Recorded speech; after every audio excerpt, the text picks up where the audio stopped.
It is announced day. We've gotten a Three Kingdoms trailer, The Furious Wild.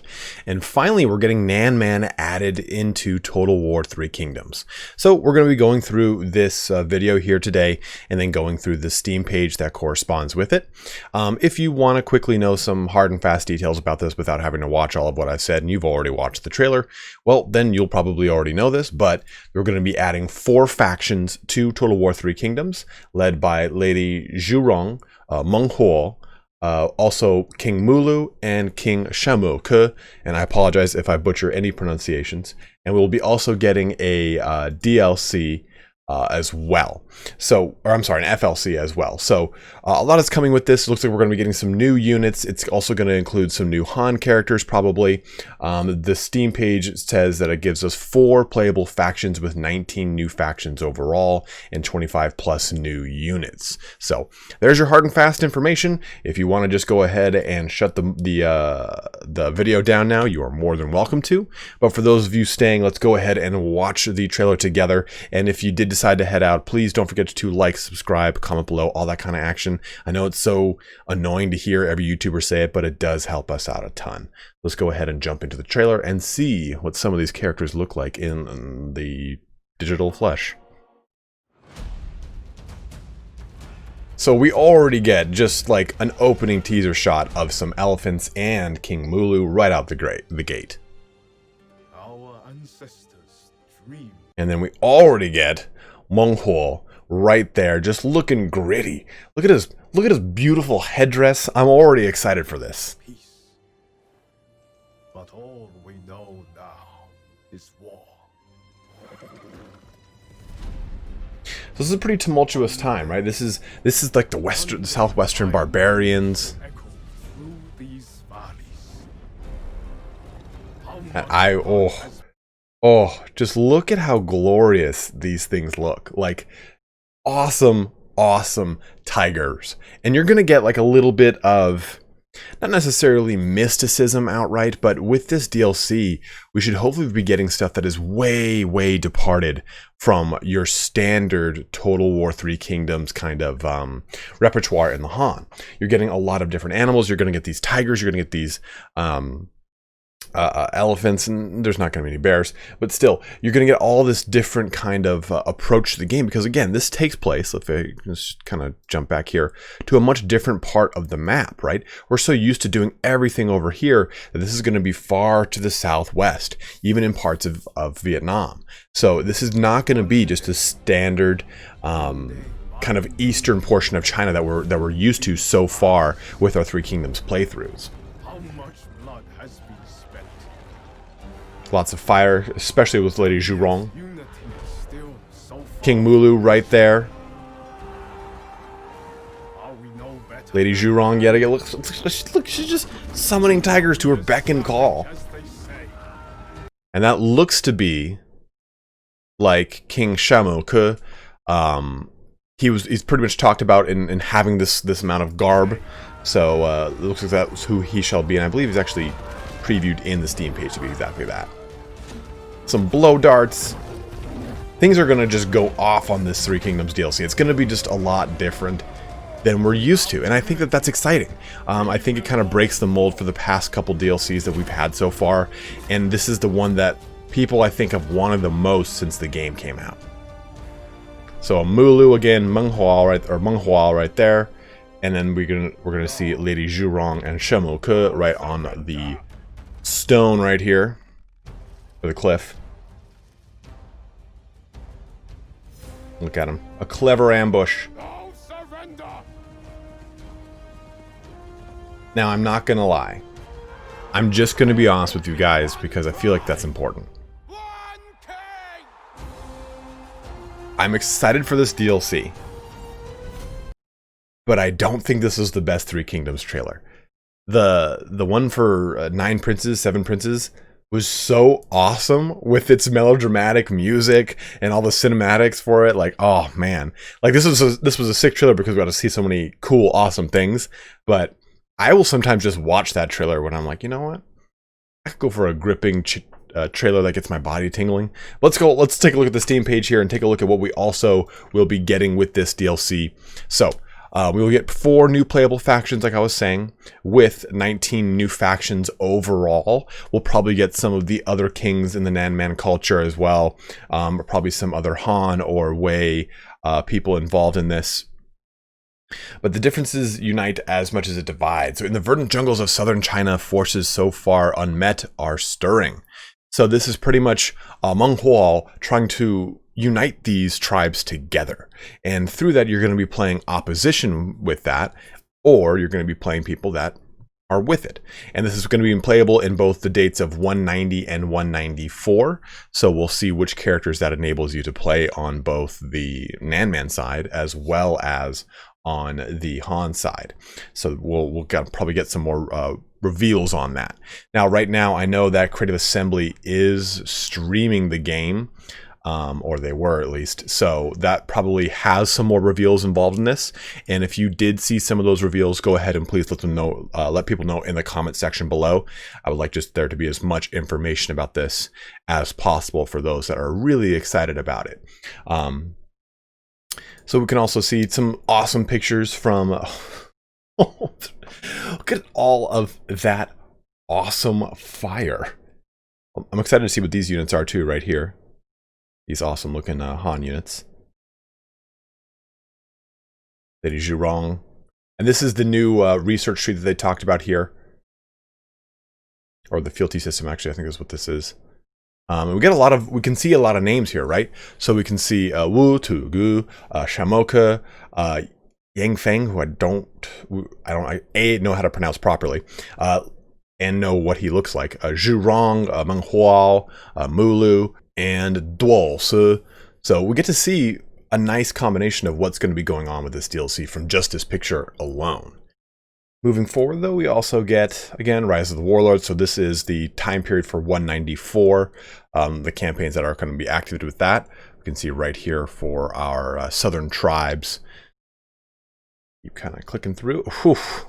Ooh, some tricky Han action going on. And this is the new research tree. Sorry about that. This is the new research tree. So the reform system for Nanman is way different too. You can see that right here. But then again, but it's still kind of playing with the colors motif and all the elements that it was dealing with before. So we can probably see that in the flesh when the game gets closer to release.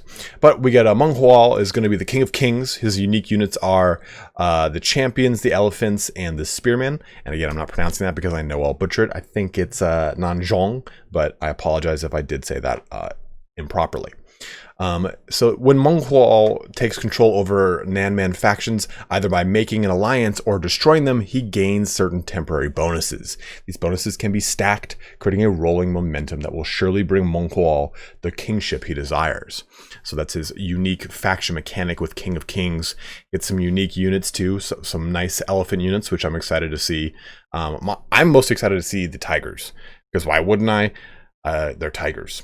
So we get Lady Zhurong, who is the goddess of fire. Across the seasons, Lady Zhurong accumulates points towards her goddess of fire mechanic.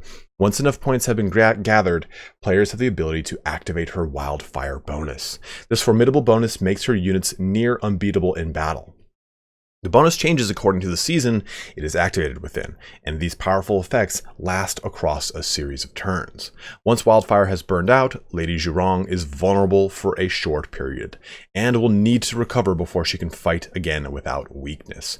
So time your expansion well. Very interesting, I kind of like that. And that's something that we see a lot with not just simply Total War 3 Kingdoms, but now with Troy, and also Total War Warhammer, is these mechanics that require you to kind of balance things on somewhat of a knife's edge of saying, okay, well, if I do this, I'm going to take these level of penalties, and I have to balance out when it's okay to do those types of things. So that's pretty exciting. But we get Tiger Warriors, axe-wielding warriors, followers of the flame. What's better than a two-handed mace? A two-headed mace that's on fire. And we saw those guys right here in the trailer. Yeah, that little scene right there was those fire followers of the flame. Then we also get tiger slingers, which are white tigers. Disrupt your opponent's line. These slingers will pick off any stragglers who manage to escape. Or wild tigers, sorry, I thought I said white. So wild tigers disrupt your opponent's line. These slingers will pick off any stragglers who manage to escape. I love this. So Tiger Warriors, you get these awesome axe-wielding warriors that also have Tiger companions. Followers of Flame, you get mace-wielding, two-handed mace-wielding Fire Masters. Tiger Slingers, you're just going to get some standard slinger action going. But as we jump into King Mulu, we get a different kind of situation. We get lots of elephants. But pride and ritual. You know what they say, pride always comes before a ritual. Quite literally in the case of Mulu. During his campaign, he will accumulate pride, his faction's pooled resource, according to the rank of characters he defeats in battles. Your faction will gain lucrative bonuses to animal units, such as an increase in unit capacity and even a decrease in recruitment cost, in line with the amount of pride you have reached. Periodically, Mulu will take part in spiritual rituals, invoking the elements to grant additional distinct bonuses to his faction. Very interesting. But we also get his southern elephants, a small band of elephants that pack a mighty punch to front line. War elephants, a more heavily armored elephant unit used to best charge into enemies, and then ravine warriors. These frontline warriors are ready to clean up after any elephant-related carnage with a weapon in each hand. That's these guys I see charging in. Let's wait till it cuts out. Right, these guys right here is probably what they are. And it looks to be like these elephants in the back here are probably the war elephants, since they're a little more heavily armored. And he looks like he's just on a standard southern elephant, but that's just purely conjecture there. Then we also get King Shamoke, and he has Unification Mandate. Shamoke's chief concern is uniting the Nan Man under his rule, and so his faction mechanic gives him bonuses according to what unification technique the player chooses to employ. Whether you conquer, subjugate, or reform, power is yours for the taking, and you will be rewarded for the followers you bring to your side. So very interesting. Very interesting. So we get a character that is more about unification through... I said unification technique where the player chooses to employ, so it tells me that there's probably a couple ways to approach that. We get a little bit more of a warlike kind of character. We get one that is very dependent upon the seasons, and we get a character that really benefits from just making a huge alliance as fast as they can, because it kind of seems like he'll steamroll quicker with that. But with Shamoke's units, we also get Might of the Valley, fast two-handed axe infantry that gain large bonuses when fighting near death. So he gets Slayers, is what I'm seeing that as. Watch as they flank and charge enemies into submission. Wuling Slingers. These light-footed, short-range units are able to sidestep potential terrain penalties, ideal for skirmishing in dense jungle, where they can quickly evade and wear down enemies. And lastly, Wuling Fighters. Offensive-minded warriors with a health pool hardy enough to take the mightiest of blows. These fighters do best pitted against the strongest heroes. So I do wonder who these guys are. They might be... Yeah, it might be the Nanzhong champions. A cut above your shield-wielding infantry, perfect for holding the front line as a rock in the face of incoming missiles. So that might be these guys. The spearmen, I think, were the ones that were in the trailer, right when Meng Huo was about to get oh, Mulu's on him, he's gonna lose. I think that's where we saw those spearmen. So a really exciting DLC here. We do have an FLC character coming as well, but it looks like he doesn't have a Steam page, but you can find that on the FAQ on Total War's actual official site.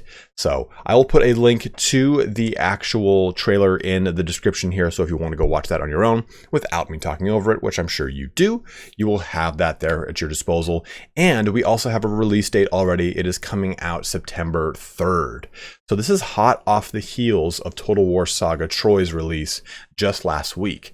So hopefully, very hopefully, we'll get an announcement at the very least for Total War Warhammer 2's DLC with the Wood Elves and whatever their core Game 2 race is going to be.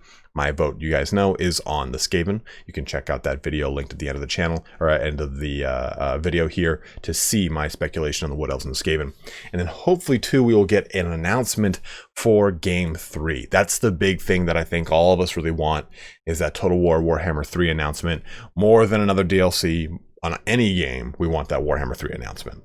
But as always, guys, thank you so much for watching here today. Don't forget to like, subscribe, comment below. Go ahead and let me know in the comment section what you're most excited about with the Three Kingdoms DLC coming, Furious Wilds. Or go ahead and let me know which pronunciations I butchered. I'm all about improving those pronunciations as a strong point of respect. I don't want to butcher the language.